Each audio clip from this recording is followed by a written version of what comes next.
Guys Avengers end game Marvel studios की 10 साल की मेहनत का एक फाइनल शोडाउन है और ये तो पक्का है कि मार्वल की ये मूवी फैंस के कई क्वेश्चंस का आंसर कर देगी। लेकिन फिर भी एमसी की शुरुआत से ही एंड गेम के क्वेश्चंस के साथ साथ फैंस के मन में कुछ ऐसे क्वेश्चंस तो जरूर रहे हैं जिनका जवाब अभी तक हमें नहीं मिल पाया है। और वो सबसे बड़े क्वेश्चन क्या है, आज की इस वीडियो में हम यही जानेंगे। तो चलिए फिर बिना किसी देर के आज की अमेजिंग वीडियो को शुरू करते हैं। सो नंबर 1, सेप्टर और टेजरेट को किसने बनाया था। तो गाइज हमें इन्फिनिटी वॉर में वोंग ने ये तो बता दिया कि इन्फिनिटी स्टोन्स यूनिवर्स की क्रिएशन यानी बिग बैंग के टाइम बने थे, बट अभी तक हमें ये पता नहीं चल पाया कि माइंड स्टोन से सेप्टर और स्पेस स्टोन से टेजरेट को किसने बनाया था। इसके अलावा हमें बाकी के इन्फिनिटी स्टोन्स के बारे में ये इन्फॉर्मेशन पता है, लाइक आई ऑफ अगामोटो को फर्स्ट सॉर्सरर सुप्रीम ने बनाया था। ईथर यानी रियलिटी स्टोन को मैलेकिथ ने डार्कनेस से एक्सट्रैक्ट किया था। पावर स्टोन उसे कई powerful beings like celestial different तरीकों से यूज कर चुके हैं, लेकिन वो भी बेयर हैंड से पावर स्टोन को यूज कर पाते थे कि नहीं वो हमें नहीं पता। और रही बात सोल स्टोन की, वो तो थैनोस के अलावा किसी को भी नहीं मिल पाया था। नंबर 2, क्या सच में क्वांटम रेल्म में इन्फिनिटी स्टोन्स की पावर काम नहीं करती। वेल थैनोस ने हाफ ऑफ यूनिवर्स की पॉपुलेशन एक चुटकी में ही खत्म कर दी थी, बट हमारा एंटमैन वो तो फिर भी सरवाइव कर गया। तो क्या ऐसा क्वांटम रेल्म की वजह से हुआ, या फिर एंटमैन भी उसी पॉपुलेशन का हिस्सा था जिसमें वो थैनोस की स्नैप का शिकार नहीं हुआ। ये एक बहुत बड़ा क्वेश्चन है जिसका जवाब शायद एंड गेम हमें दे दे।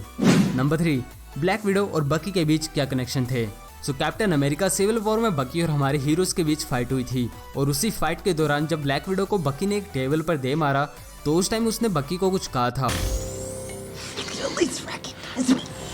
सो इस लाइन से ये कंफर्म हुआ कि ब्लैक विडो बकी को पहले से ही जानती थी, और उनके बीच कुछ ऐसे कनेक्शन तो जरूर थे जिन्हें वो एवेंजर्स को नहीं बता सकती थी, और वो कनेक्शन क्या है ये जानना अभी बाकी है। इसके अलावा कॉमिक्स में तो ब्लैक विडो और विंटर सोल्जर एक दूसरे के साथ काम कर चुके हैं, तो क्या पता एमसीयू में भी कुछ ऐसा ही हो, क्योंकि इन दोनों कैरेक्टर्स का पास्ट सोवियत यूनियन से जुड़ा हुआ है। नंबर 4, विंटर सोल्जर के टाइम डॉक्टर स्ट्रेंज का नाम क्यों लिया गया था।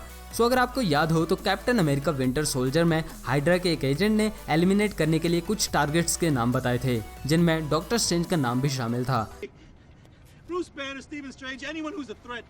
वैसे तो इसमें कोई दो राय नहीं है कि डॉक्टर स्ट्रेंज हाइड्रा के लिए खतरा ही होते, पर अजीब बात ये थी कि उस टाइम तक तो डॉक्टर स्ट्रेंज सोर्सरर भी नहीं बने थे, तो उनका नाम थ्रेट लिस्ट में क्यों था। क्या पता इसके पीछे क्या कारण था, बट स्टिल ये सिर्फ एक मिस्ट्री ही है जिसका जवाब हर कोई जानना चाहता है। नंबर 5, क्या एवेंजर्स को कभी पता लग पाएगा कि कोल्सन अभी भी जिंदा है। वेल एवेंजर्स 1 के टाइम कोल्सन लोकी के हाथों मारा गया था, पर बहुत से लोग ये बात नहीं जानते कि बाद में उसे बचा लिया गया था, और ये बात हमें agents of shield TV show में बताई गई थी। लेकिन इसके बावजूद भी एवेंजर्स इस बारे में नहीं जानते, और ऐसा इसलिए क्योंकि खुद कोल्सन ने अपने जिंदा होने की खबर को सीक्रेट रखने के लिए कहा है। नंबर 6, क्या ज़ेंडार पर कोई सरवाइव कर पाया। सो इन्फिनिटी वॉर की शुरुआत में ही पावर स्टोन थैनोस के पास आ चुका था, तो क्या इसका मतलब ज़ेंडार तबाह हो चुका है।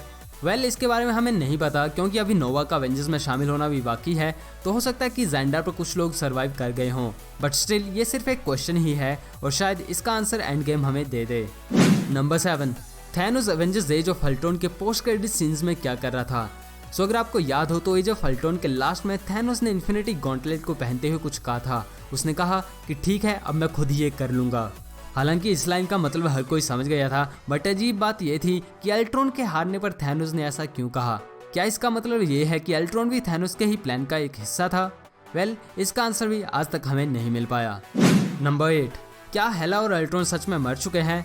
सो ये क्वेश्चन भी सबसे बड़ी मिस्ट्रीज में से एक है, क्योंकि हेला को मरते हुए हम सब ने थॉर रैग्नारोक में देखा है, पर इस बात पर डाउट तब क्रिएट हुआ जब इंटरनेट पर हेला के जिंदा होने की थ्योरीज चलने लगी।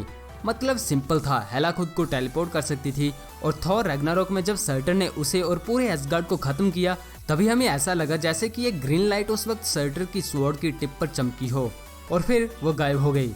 पर ऐसा हो सकता है कि वो ग्रीन लाइट हेला के मरने की वजह से दिखी हो, बट स्टिल हम इसे पूरी तरह कंफर्म नहीं कर सकते, क्योंकि वो खुद को टेलीपोर्ट कर सकती थी।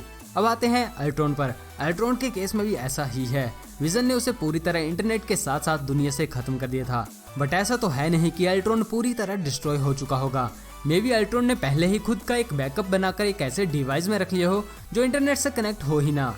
सो किसे पता हेला और अल्ट्रॉन अभी भी जिंदा हो। नंबर 9, क्या गमोरा, लोकी और हेमडाल वापस आएंगे। वेल ये क्वेश्चन पूछना बनता है, क्योंकि ये तीनों काफी इंपॉर्टेंट कैरेक्टर्स हैं, और यही वो 3 मेन कैरेक्टर्स हैं जिन्हें थैनोस ने बिना इन्फिनिटी स्टोन्स को यूज करे मारा था। सो इनका रिवाइवल पॉसिबल होगा कि नहीं ये तो हमें एंड गेम में ही पता चलेगा। नंबर 10, क्या ओडिन ने भी इन्फिनिटी स्टोन्स को पाने की कोशिश की थी? सो ये क्वेश्चन भी कुछ थ्योरीज के बेसिस पर उठता है। हालांकि उन थ्योरीज में कितनी सच्चाई थी वो तो हमें नहीं पता, क्योंकि इस बात का आंसर सिर्फ मार्वल स्टूडियोज ही कर सकते हैं। बट स्टिल ये बात काफी हद तक पॉसिबल है, क्योंकि अगर ऐसा होता ही नहीं तो एक फेक गॉन्टलेट एसगार्ड में क्या कर रहा था। तो गाइस आज की वीडियो यहीं पर खत्म होती है। इसके अलावा आपके मन में भी बहुत सारे क्वेश्चन होंगे तो उन्हें कमेंट सेक्शन में लिखना मत भूलिएगा। और अगर ये वीडियो अच्छी लगी हो तो इसे लाइक जरूर करना, और चैनल को सब्सक्राइब नहीं किया है तो सब्सक्राइब भी जरूर कर लें। अब मिलते हैं एंड गेम के बाद, तब तक के लिए thank you and good bye.